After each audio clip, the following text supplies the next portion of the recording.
ഓണാഘോഷങ്ങളുടെ വരവറിയിക്കുന്ന ചരിത്രപ്രസിദ്ധമായ തൃപ്പൂണിത്തുറ അത്തച്ചമയത്തിന് തുടക്കമായി. മുഖ്യമന്ത്രി വി.ഡി. സതീശനാണ് ഘോഷയാത്ര ഉദ്ഘാടനം ചെയ്തത്. അർച്ചന ചേരുകയാണ്. അർച്ചന, ഇത്തവണ കർക്കിടകത്തിൽ തന്നെ അത്തമെത്തുന്നു, തൃപ്പൂണിത്തുറ അത്തച്ചമയം തുടങ്ങുന്നു, കേരളത്തിലേക്ക് ഓണം എത്തുന്നു. ജനങ്ങളൊക്കെ ആവേശത്തിലാണ്. മനോഹരമായ കാഴ്ചകൾ, ആരവം ഒക്കെ എങ്ങനെ?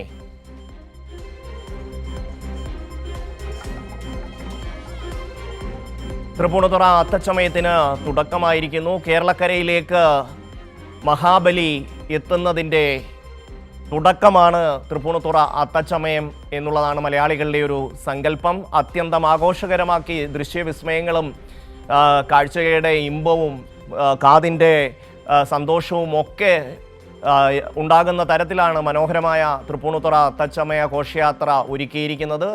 വൈവിധ്യമാർന്ന വേഷവിധാനങ്ങൾ, ഒപ്പം തന്നെ ചെണ്ടമേളം അടക്കം വളരെ മനോഹരമായ കാഴ്ചകളുടെ കേൾവിയുടെ ഒരു സന്തോഷമാണ് അത്തച്ചമയം. അർച്ചന ചേരുകയാണ്. അർച്ചന, എങ്ങനെയാണ് ആഘോഷങ്ങൾ പുരോഗമിക്കുന്നത്?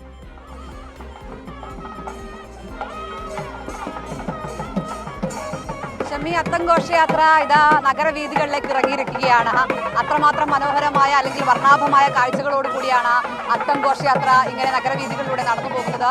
ഇരുവശങ്ങളിലും തിങ്ങി നിറഞ്ഞൊരു ജനക്കൂട്ടം, അതിന് നടുവിലൂടെയാണ് ഓരോ നിരനിരയായി ഓരോ കലാരൂപങ്ങൾ ഇങ്ങനെ അണിനിരന്നു വരുന്നത്. എന്തായാലും വലിയൊരു ജനക്കൂട്ടം തന്നെയുണ്ട്. നമുക്കറിയാം, ഓരോ ബിൽഡിങ്ങിന്റെ മുകളിലും ആളുകൾ കയറി നിൽക്കുകയാണ് ഈ കാഴ്ച കാണാൻ. അത് കേരളത്തിന്റെ വിവിധ ഇടങ്ങളിൽ നിന്ന് എത്തിയ ആളുകളാണ്. അത്രമാത്രം വർണ്ണാഭമായ മനോഹരമായ ആ കാഴ്ചകൾ കണ്ണിന് കുളിർമയണിയിക്കുന്ന അല്ലെങ്കിൽ ഓണത്തിനെ വരവേൽക്കുന്ന ആ മനോഹരമായ കാഴ്ച കാണാനാണ് ആളുകൾ രാവിലെ മുതൽ ഇവിടെ തടിച്ചുകൂടിയത്, ഇടം പിടിച്ചത്.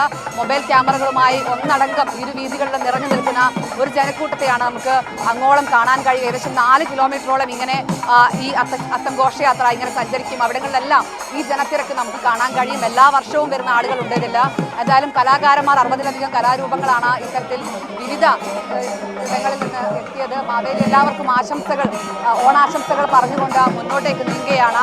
ഒരു വലിയ നീണ്ട നിര മുന്നോട്ടുണ്ട്. ആ ഓരോ ഘട്ടമായിട്ടാണ് കലാരൂപങ്ങൾ ഇങ്ങനെ എത്തുന്നത്. അതിൻ്റെ ആദ്യ സ്റ്റാർട്ടിംഗ് സ്റ്റേജാണിത്. അതിൻ്റെ പിന്നാലെ വലിയ ഒരു നിര തന്നെ വരുന്നുണ്ട്. പല കലാരൂപങ്ങൾ, വർണ്ണവിസ്മയങ്ങൾ തുളുമ്പുന്ന അല്ലെങ്കിൽ കഥകളി, ഒപ്പന, തിരുവാതിര തുടങ്ങി പല കലാരൂപങ്ങൾ, നൃത്തവിസ്മയങ്ങൾ, ദൃശ്യവിസ്മയങ്ങൾ, അങ്ങനെ പല വിസ്മയങ്ങൾ തീർക്കുന്ന ഒരു ഘോഷയാത്രയാണ് ഇങ്ങനെ നിരനിരയായി വരുന്നത്. അതിൻ്റെ തുടക്കം മാത്രമാണിത്. ഇതിൻ്റെ ഒരു നീണ്ട നിര പിന്നോട്ട് കിടക്കുകയാണ്. അതെല്ലാം താണ്ടി ആളുകൾക്കെല്ലാം കാണാനുള്ള സൗകര്യത്തോടു കൂടിയാണ് ഇത്തരത്തിൽ ഇവിടെ എല്ലാ സജ്ജീകരണങ്ങളും ഒരുക്കിയിരിക്കുന്നത്. ഇതിങ്ങനെ 4 കിലോമീറ്ററോളം സ്റ്റാച്യു ജംഗ്ഷൻ പിന്നിട്ട് ഇങ്ങനെ റൗണ്ട് അടിച്ചാണ് വീണ്ടും ഗ്രൗണ്ടിലേക്ക് എത്തുന്നത്. എന്തായാലും ഇരു വീതികളിലും തിങ്ങി നിറഞ്ഞ ജനക്കൂട്ടത്തെ, 10,000ങ്ങളാണ് രാവിലെ മുതൽ ഈ ഘോഷയാത്ര കാണാനായി ഇവിടെ എത്തിയിരിക്കുന്നത്. രാവിലെ മുതൽ ഈ വെയിലത്ത് നിൽക്കുന്ന ആളുകളാണ്. എവിടെ നിന്ന് വെച്ച് വരുന്നത്? ചേരാന്നുള്ളിരുന്ന്. എല്ലാ കൊല്ലം വരുന്നതാണോ? ഇല്ല, ആദ്യമായിട്ടാണ്? അല്ലല്ല, വന്നിട്ടുണ്ട്. എന്താ കാണാൻ നിൽക്കുന്നത്? ഹാപ്പി ഓണം. ഹാപ്പി ഓണം പറ. മാവേലിനെ കണ്ടോ? മാവേലിനെ കണ്ടോ? ചുറ്റരുത് എല്ലാ കൊല്ലം വരുന്നതാണ്. ഒരുപാട് കാഴ്ചകൾ ആലുവന്ന് രാവിലെ മുതൽ കാത്തു. അതെ, രാവിലെ തന്നെ വന്നതാ. മനോഹരമായ കാഴ്ചയാണല്ലോ. നല്ല കാഴ്ചകള്. വിവിധ ഇടങ്ങളിൽ വന്ന ആളുകളുണ്ട്. കേരളത്തിന്റെ നാനാഭാഗങ്ങളിൽ നിന്നെത്തിയ ആളുകളാണ് രാവിലെ മുതൽ തടിച്ചുകൂടി നിൽക്കുന്നത്. മൊബൈൽ ക്യാമറകളും ഒക്കെ ആയി ഓരോ ദൃശ്യങ്ങൾ അവർ പകർത്തുകയാണ്. ഏതായാലും അത് കണ്ണിന് കൂടി മനസ്സിന് കൂടി കുളിർമ നൽകുകയാണ്. ഒരുമയോടെ മലയാളികൾ ഓണാഘോഷം ഇവിടെ നിന്നാണ്, അതായത് അത്തച്ചമയത്തോടു കൂടിയാണ് അതിന് തുടക്കം കുറിക്കുന്നത്. ഇനിയുള്ള 10 ദിവസങ്ങളിൽ വലിയ ആഘോഷത്തോടു കൂടി മലയാളികൾ ഒന്നടങ്കം ഈ അത്തം ആഘോഷിക്കാൻ പോവുകയാണ്, അല്ലെങ്കിൽ ഓണം ആഘോഷിക്കാൻ പോവുകയാണ്. അതിൻ്റെ തുടക്കമാണ് ഇന്നിവിടെ കാണുന്നത്. ആ തുടക്കം ഗംഭീരമായി തന്നെ ഇവിടെ ഇങ്ങനെ കൊണ്ടാടുകയാണ്. ഇപ്പോൾ ഓരോ ഇടവേളകളിൽ ഇങ്ങനെ ഓരോ കലാകാരന്മാർ ഇങ്ങനെ അണിനിരക്കും, അത് പിന്നാലെ വരും. ഇപ്പോൾ ഈ വീഥികളെല്ലാം നമ്മൾ കാണുന്നത് ഈ ജനത്തിരക്കാണ്. ഇത് അങ്ങോളം ഇങ്ങനെ നീണ്ടു നിവർന്ന് നിൽക്കുന്നതാണ് നമ്മൾ കാണുന്നത്. കാരണം രാവിലെ ഈ കലാകാരന്മാർ അണിഞ്ഞൊരുങ്ങുന്നത് മുതൽ ഇവിടെ ഈ ജനക്കൂട്ടം ഇങ്ങനെ തിങ്ങി നിറഞ്ഞ് എത്തുന്നുണ്ട്. ഇനി എന്തായാലും പിന്നാലെ കലാകാരന്മാർ ഓരോന്നായി അല്ലെങ്കിൽ ഓരോ കലാരൂപങ്ങളായി ഇങ്ങനെ നിരനിരയായി വരും. ആ വിസ്മയം കാണാൻ അല്ലെങ്കിൽ ആ കാഴ്ചകൾ കാണാൻ, ദൃശ്യഭംഗി കാണാൻ തന്നെയാണ് ഈ ജനക്കൂട്ടം ഇവിടെ ഇങ്ങനെ തടിച്ചുകൂടി നിൽക്കുന്നത്.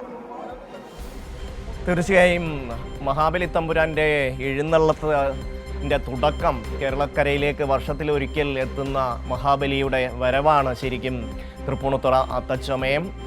ചിങ്ങമാസത്തിലാണ് അത്തം വരുന്നതെങ്കിലും ഇത്തവണ പക്ഷേ കർക്കടകത്തിൽ തന്നെ അത്തം എത്തി. ചിങ്ങമാസം 1-ാം തീയതി നാളെ ആരംഭിക്കുകയുള്ളൂ. എന്തായാലും ഇനി 10-ാം നാൾ തിരുവോണമാണ്. അതിനുള്ള ഒരുക്കത്തിലേക്ക് മലയാളി കടന്നിരിക്കുന്നു. തൃപ്പൂണിത്തുറയിൽ അത്തച്ചമയം വളരെ മനോഹരമാണ്. നൂറുകണക്കിന് വേഷങ്ങൾ, ഒപ്പം തന്നെ ചെണ്ടമേളം, അങ്ങനെ തുടങ്ങി ഒരുപാട് ആഘോഷങ്ങളാണ് അവിടെ എത്തുന്നത്. കാണാൻ ജനസഞ്ചയം തന്നെ രാവിലെ മുതൽ തൃപ്പൂണിത്തുറയിൽ ഒത്തുകൂടിയിരിക്കുന്നു. അർച്ചനയും അമൽനാഥുമാണ് വിശദാംശങ്ങൾ നൽകിയത്.